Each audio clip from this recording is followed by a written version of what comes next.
ఎక్కడో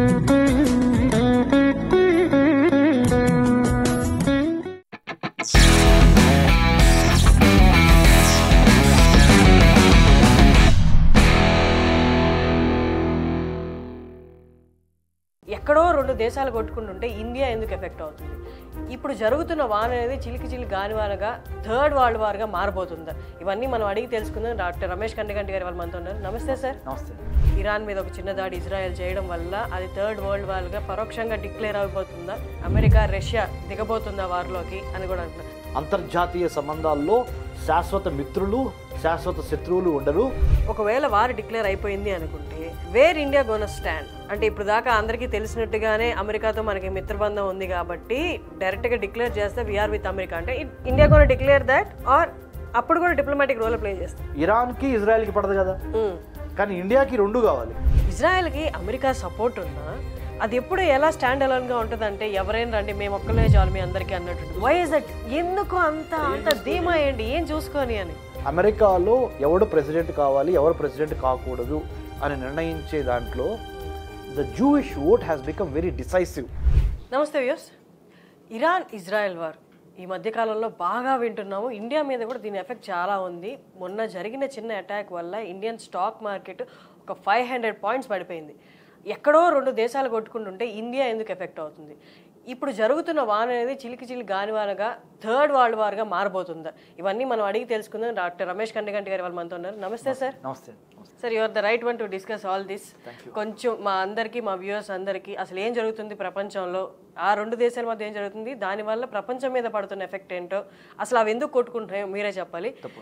ఈ మధ్య మనం రీసెంట్గా చూసాం సార్, ఇరాన్ మీద ఒక చిన్న దాడి ఇజ్రాయెల్ చేయడం వల్ల అది థర్డ్ వరల్డ్ వార్గా పరోక్షంగా డిక్లేర్ అయిపోతుందా? అమెరికా పెద్దవాళ్ళు ఎవరైతే ఉన్నారో అనుకుంటున్నాం అందరూ పెద్దవాళ్ళని, అమెరికా రష్యా దిగబోతుందా వార్లోకి అని కూడా అంటున్నారు. అసలు ఆ యుద్ధానికి కారణాలు ఏంటి సార్? ఇరాన్, ఇజ్రాయెల్, భారతదేశం, ఇండియా మూడు దేశాల నుంచి సంబంధించి మనం చూసుకున్నప్పుడు ఇండియాకి ఇరాను ఒక మంచి మిత్రుడే. Israel of late has become a very good friend, right? So నాకు ఇరాన్తోనూ సత్సంబంధాలు ఉన్నాయి. నేను భారతదేశం తరపు నుంచి మాట్లాడుతున్నాను. నాకు ఇజ్రాయెల్తోనూ సత్సంబంధాలు ఉన్నాయి. రెండు దేశాలు కావాలి, కానీ ఆ రెండు దేశాలు ఎందుకు ఫైట్ చేసుకుంటున్నాయి అనే సమస్య ఇప్పుడు ఉన్నది. What are the geo political, geo strategic, geo economic అంటే geography economics, geography politics, geography business. మీరు అన్నారు స్టాక్ మార్కెట్లు అతలాకుతలం అవుతున్నాయి అని. Why such a sudden jerk in international relations? అంతర్జాతీయ సంబంధాల్లో శాశ్వత మిత్రులు శాశ్వత శత్రువులు ఉండరు. ఆ దేశ సంబంధించి ఆ నేషనల్ ఇంట్రెస్ట్ ఏదైతే ఉందో, ఆ జాతీయ ప్రయోజనాలు ఆ రోజు ఎలా ఉన్నాయో వాటికి సంబంధించి మాత్రమే ఆ దేశం నిర్ణయం తీసుకుంటుంది. కాబట్టి 1900 అంటే ప్రేక్షకులకు అర్థం కావడానికి, మన సుమన్ టీవీ ప్రేక్షకులకి వెరీ సింపుల్గా చెప్పాలంటే 1948 మే 14న ఇజ్రాయెల్ దేశం ఆవిర్భావం చెందింది, బ్రిటిష్ వాళ్ళ నుంచి స్వతంత్రం పొంది.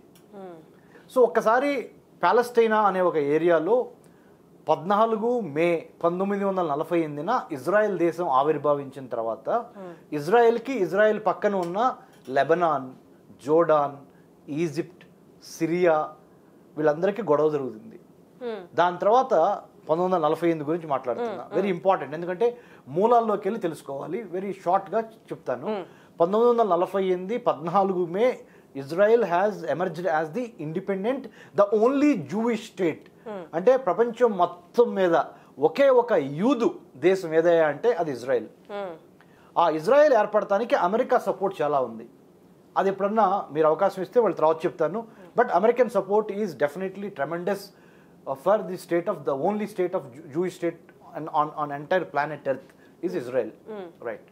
ఇజ్రాయెల్కి పాలస్తీనియన్కి మధ్య జరుగుతున్న గొడవ చిలికి గాలివానై అది ఇరాన్లోకి వెళ్ళి, ఇరాన్ నుంచి లెబనాన్లోకి వెళ్ళి, లెబనాన్ నుంచి ఈజిప్ట్లోకి వెళ్ళి, ఈజిప్ట్లో నుంచి టర్కీకి వెళ్ళి, టర్కీలో నుంచి ఇవాళ ఖతార్ దేశంలోకి వెళ్ళి శాంతి ఒప్పందం జరిగే స్థాయికి వచ్చింది. 7th అక్టోబర్ 2023న మన ఇద్దరము అంటే మీరు నేను ఒక టీవీ ఛానల్ ఇంటర్వ్యూలో గాజా ఏరియా నుంచి అంటే పాలస్తీనాలో ఉన్న గాజా ఏరియా నుంచి హమాస్ అనే ఒక టెర్రరిస్ట్ ఆర్గనైజేషను ఇజ్రాయెల్ మీదకి, సదరన్ ఇజ్రాయెల్ మీదకి దాడి చేసి 1400 మంది ఇజ్రాయేలీని పొట్టన పెట్టుకుంది. దానికి ప్రతీకారంగా ఇజ్రాయెల్ ఇప్పటికి 7th అక్టోబర్ 2023 నుంచి till today today is 17th of August 2024. ఒక 40 నుంచి 50 వేల మంది పాలస్తీనియన్లు చనిపోయారు ఇజ్రాయెల్ చేసిన బాంబింగ్కి.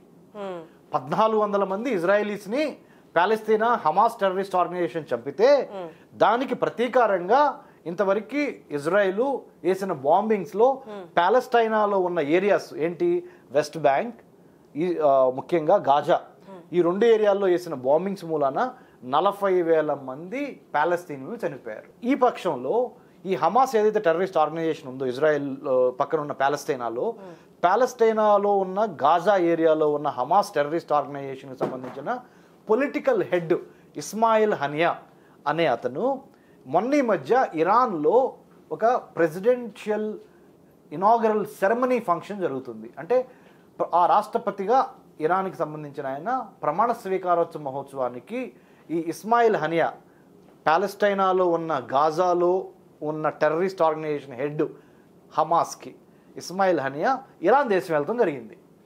ఇరాన్ దేశం వెళ్తాం జరిగిన దాన్ని ఇజ్రాయెల్కి సంబంధించిన ఎక్స్టర్నల్ ఇంటెలిజెన్స్ ఏజెన్సీని మొసాద్ అంటారు, MOSSAD మొసాద్ వాళ్ళు గమనించి ఒక మిసైల్ ద్వారా బాంబు పెట్టి ఇస్మాయిల్ హనియాని ఇరాన్లో ప్రమాణ స్వీకారానికి అటెండ్ అయిన ఇస్మాయిల్ హనియాని గెస్ట్గా వెళ్ళినాయని చంపేయడం జరిగింది.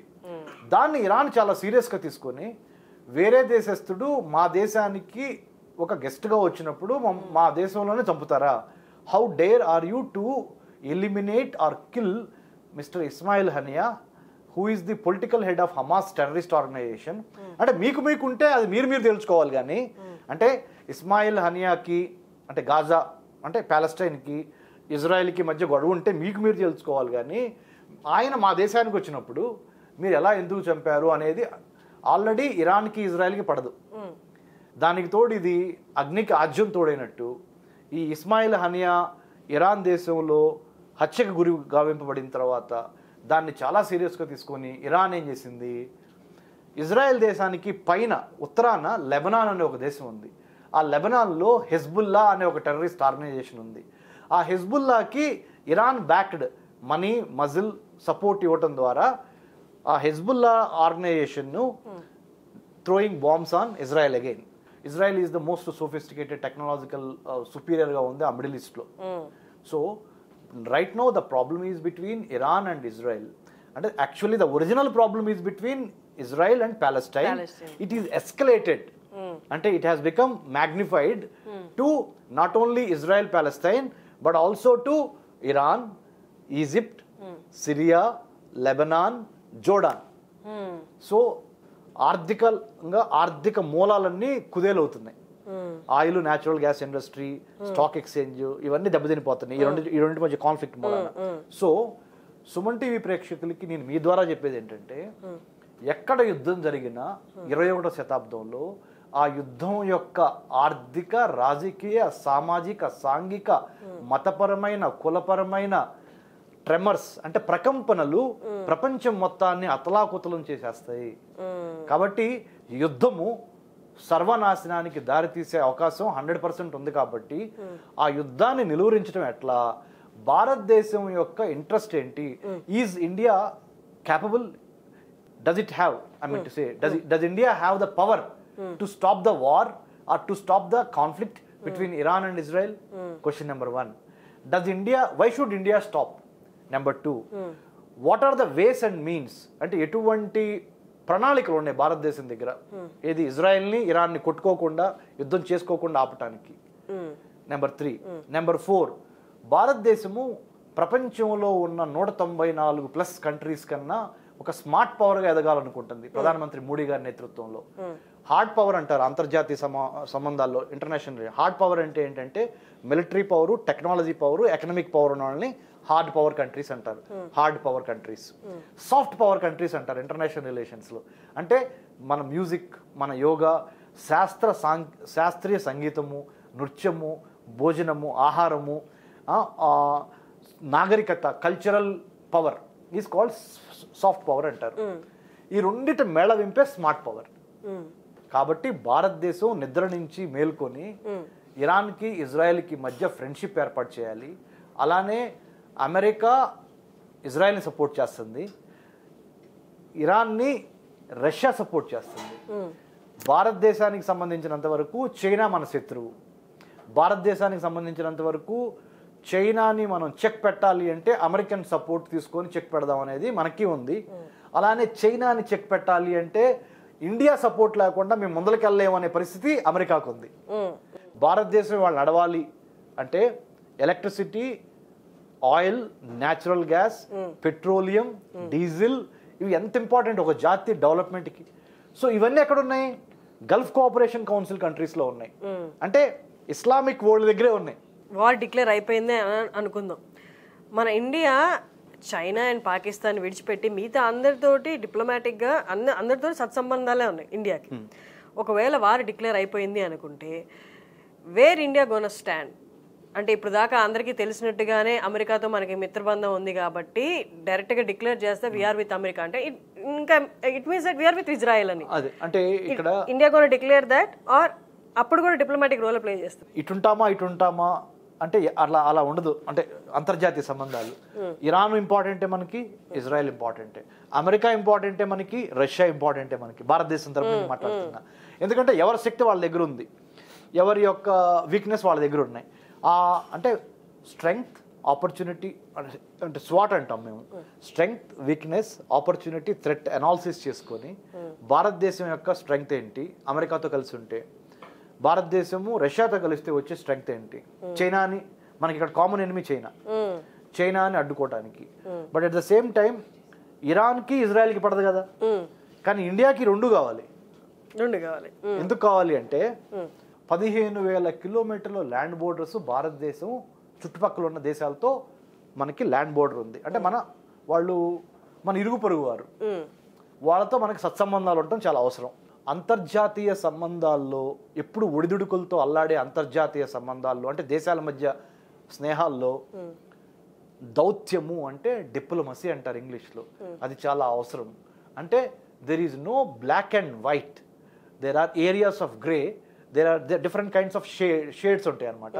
ఆ షేడ్స్ని నావిగేట్ చేస్తా జాగ్రత్తగా భారతదేశ ప్రయోజనాలను కాపాడుకుంటా ఇరాన్తోనూ. ఎందుకు మనకి ఇరాన్ ఇంపార్టెంట్ అంటే sizeable chunk of Islamic population భారతదేశంలో ఉంది. ప్రపంచంలో మరి ఇలాంటి పరిస్థితులు ఉన్నప్పుడు భారతదేశానికి చెందిన పౌరులు ఎన్నో ఇస్లామిక్ కంట్రీస్లో పనిచేస్తున్నారు కాబట్టి ఇస్లామిక్ వరల్డ్తో మనం శత్రుత్వం పెంచుకుంటామా? అవివేకం. కాబట్టి ఇరాన్తో మనకి శత్రుత్వం అవివేకం. India has to use it's leadership. అంటే నరేంద్ర మోడీ గారు ఒక నాయకత్వాన్ని స్వీకరించి ఇరాన్కి సంబంధించి ఇజ్రాయెల్కి సంబంధించిన వాళ్ళ మధ్య పీస్ ప్రాసెస్కి ఒక చోట కూర్చోబెట్టాలి. ఆ ప్రయత్నం ఇప్పుడు ఎవరు చేశారు? అమెరికా చేసింది. United states of America has done this in Qatar అనే ఒక కంట్రీలో. అమెరికా మీద మాకు నమ్మకం లేదు, అంటే మధ్యవర్తిగా ఉన్న అమెరికా మీద మాకు నమ్మకం లేదు, సో ఈ శాంతి చర్చలు ఫలించవు. ఇజ్రాయెల్ మీద మాకు నమ్మకం లేదు, అమెరికా మీద మాకు నమ్మకం లేదు అని చెప్పి వాళ్ళు తెగేసి చెప్పారు. సో ఇజ్రాయెల్ని, ఇరాన్ని, లేకపోతే ఇజ్రాయెల్ని, ప్యాలెస్తీన్ని కూర్చోబెట్టగలిగిన సత్తా, శక్తి ఒక భారతదేశానికి ఉంది. ఇప్పుడు విపత్కర పరిస్థితుల్లోనే ఒక మనిషిలోని దమ్ము, నిజాయితీ, ధైర్యము, వ్యక్తిత్వం బయటపడతాయి. సో ఇండియాకి ఆ అవకాశం వచ్చింది వాళ్ళ. ఇలాంటప్పుడే నిలబడి వాళ్ళిద్దరిని కూర్చోబెట్టి అవసరమైతే 2 మొట్టికాయలు వేసి ఎవరిని, ఇరాన్ని, ఇజ్రాయెల్ని, మీరు కొట్టుకోవడం మూలాన ప్రపంచ వినాశనం జరుగుతుంది కానీ శాంతి జరగదు, మీకేం కావాలి, ఎంతో కొంత వయా మీడియా మీరు కొంత వదిలేసేసేయండి, మీరు కొంత వదిలేండి గ్రౌండ్, అప్పుడే మీకు శాంతి వస్తుంది అని చెప్పగలిగిన స్టేజ్లో ఇవాళ ప్రపంచంలో ఏదైనా ఒక పవర్ ఉందంటే అది ఇండియా మాత్రమే. ఎందుకు? మీరు మతపరంగా చూసినా కానీ యునైటెడ్ స్టేట్స్ ఆఫ్ అమెరికా కానీ, యూరప్ కానీ Christian countries. So Iran will not yield to whatever America or European Union says. Iran is a Shia Muslim country. అంటే రిలీజియన్ ప్రకారం చూసినా కానీ క్రిస్టియన్ కంట్రీస్ అయిన అమెరికాకి కానీ, వెస్ట్ యూరోపియన్ కంట్రీస్ కానీ ఎట్టి పరిస్థితుల్లో నచ్చదు వాళ్ళకి. Is it taking already? Any strategies are building already? Very good. That's a very good question. Dr. S. Jaishankar, my senior from Delhi School of International Studies, Jawaharlal Nehru University, JNU, New Delhi. Sir is the Foreign Minister of India, right? As we all know. National Security Advisor, Sri Ajit Doval garu, the James Bond of India. And the finance minister again from my JNU school of international studies Nirmala Sitharaman ji, మన minister of defence Rajnath Singh garu, minister of home Amit Shah garu, ప్రధానమంత్రి Modi garu. There is a cabinet committee on security, cabinet committee on security. అంతర్జాతీయ విషయాల్లో భారతదేశము ఎటువంటి నిర్ణయాలు తీసుకోవాలి అనే దాని మీద ఒక committee, cabinet committee on security ఏర్పాటయ్యి వాళ్ళు దీని మీద ఒక ప్రోయాక్టివ్ స్టాన్స్ తీసుకొని ముఖ్యంగా ఇరాన్ ఇజ్రాయెల్ మధ్య గొడవ ఎలా తగ్గించాలి, ఇజ్రాయెల్ ప్యాలెస్టైన్ మధ్య గొడవ ఎలా తగ్గించాలి, రష్యా చైనా మిత్రత్వంతో వాళ్ళిద్దరు కలిసి అమెరికాకు వ్యతిరేకంగా చేస్తున్న వాటి మీద భారతదేశం ఎలా మెలగాలి, చైనా మనకి బద్ద శత్రువు, చైనాను ఎదుర్కోవటానికి ఇండియా ఏం చేయాలి, ఏ టైంలో ఎవరితో జతకట్టాలి. జాతీయ భద్రతా మండలి ఉంటుంది మనకి, ప్రధానమంత్రి మోడీ గారి కింద పనిచేస్తుంది ప్రైమ్ మినిస్టర్స్ ఆఫీస్లో. ఆ జాతీయ భద్రతా మండలి they are now in Delhi brainstorming, మేధోమదనం చేస్తున్నారు. ఇస్లామిక్ వరల్డ్తో మనం we have to be very good with Islamic world, we have to be very good with Christian world, we have to be very good with Jewish. Not only that, not only by going by religion, but also India's expatriate community ఎక్కడ ఎక్కువ ఉంది అంటే భారతదేశం నుంచి వలస వెళ్ళిన వాళ్ళు ఏ దేశాల్లో పనిచేస్తున్నారు భారతీయులు అని చూసినప్పుడు substantial population in United states of America, substantial population of India, UK, Canada, right? Japan, very few, but definitely important country, Japan. And Gulf. Australia, very important. And the biggest chunk of Indians working abroad is Gulf Cooperation Council countries. Israel గురించి మాట్లాడాలి sir. Israel అనేది ఇప్పుడు Iran చూసుకుంటే వాళ్ళ తోడ్పాటు మాకుంది, వాళ్ళ support మాకుంది, వీళ్ళ సపోర్ట్ మాకుంది, వీళ్ళందరినీ చూసుకుని ముందుకు వస్తుంది. ఇజ్రాయెల్కి అమెరికా సపోర్ట్ ఉన్నా అది ఎప్పుడు ఎలా స్టాండ్ అలోన్గా ఉంటుంది అంటే ఎవరైనా రండి మేము ఒక్కలే చాలు మీ అందరికీ అన్నట్టు. Why is that? ఎందుకు అంత ధీమా ఏంటి, ఏం చూసుకొని అని? ఇంత చిన్న కంట్రీ కదా ఇజ్రాయెల్, 1 crore పాపులేషన్ కదా, ఏం చూసుకునేది ఇంతమంది అంటే మన పచ్చి తెలుగు భాషలో చెప్పాలంటే ఏం చూసుకొని అంత రెచ్చిపోతుంది అనే ఒక ఫీలింగ్. కరెక్ట్. నేను ఇందాక ఒక మాట చెప్పాను హర్షిని మేడం గారు, ఏమనంటే Jewish community, Albert Einstein, Sigmund Freud, Jesus Christ, Mark Zuckerberg, ఇప్పుడు Facebook head CEO or founder Mark Zuckerberg, you name any. Sigmund Freud అంటే గొప్ప మానసిక తత్వశాస్త్రవేత్త మీకు తెలిసిందే, ఆల్బర్ట్ ఐన్స్టీన్ అంటే పెద్ద గ్రేట్ నోబెల్ లారెట్ మీకు చెప్పాల్సి, Jesus Christ I don't need to say. ప్రపంచానికి విప్లవాన్ని అందించిన కార్ల్ మార్క్స్ ఆయన జూనే. సో ఇంతమంది జూయిష్ పీపుల్ ఒక చిన్న ఆ యూదు మతంలో పుడతాం అనేది అది కాకతాళీయమా, డిజైనా? Is it by design or is it by accident? Accident అని అంటే ఎందుకంటే ప్రతి ఒక్కరు అక్కడి నుంచే ఉన్నారు. అబ్సల్యూట్. ముఖ్యంగా అమెరికాలో చూస్తే 50 సంయుక్త రాష్ట్రాలు ఉన్నాయి. రేపు నవంబర్లో 2024లో అమెరికన్ ప్రెసిడెన్షియల్ ఎలక్షన్స్ జరగబోతున్నాయి.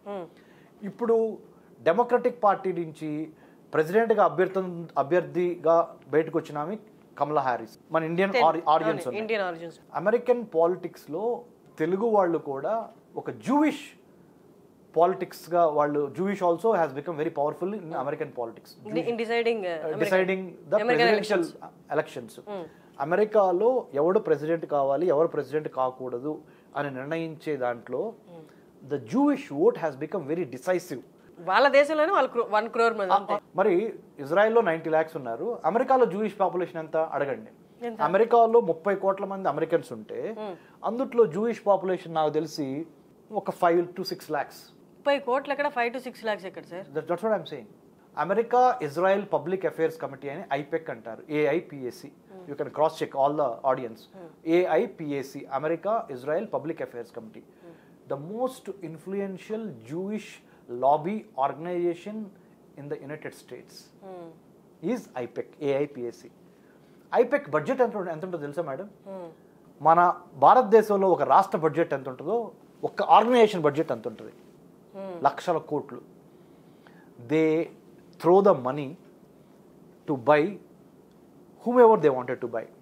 That kind of phenomenal money power, financial muscle, the IPEC, AIPAC and many other Jewish organizations in the United States. Because I did my PhD, I'm the only Telugu నేను ఒక్కడనే ఒక తెలుగు అండి, మన 2 తెలుగు రాష్ట్రాల నుంచి PhD in American studies చేసి అమెరికాకి ఇజ్రాయెల్కి మధ్య ఉన్న ఆ సంబంధ బాంధవ్యాల యొక్క రూట్స్ ఏంటి. America is not a Jewish country, America is a Christian country, whereas Israel is a Jewish country.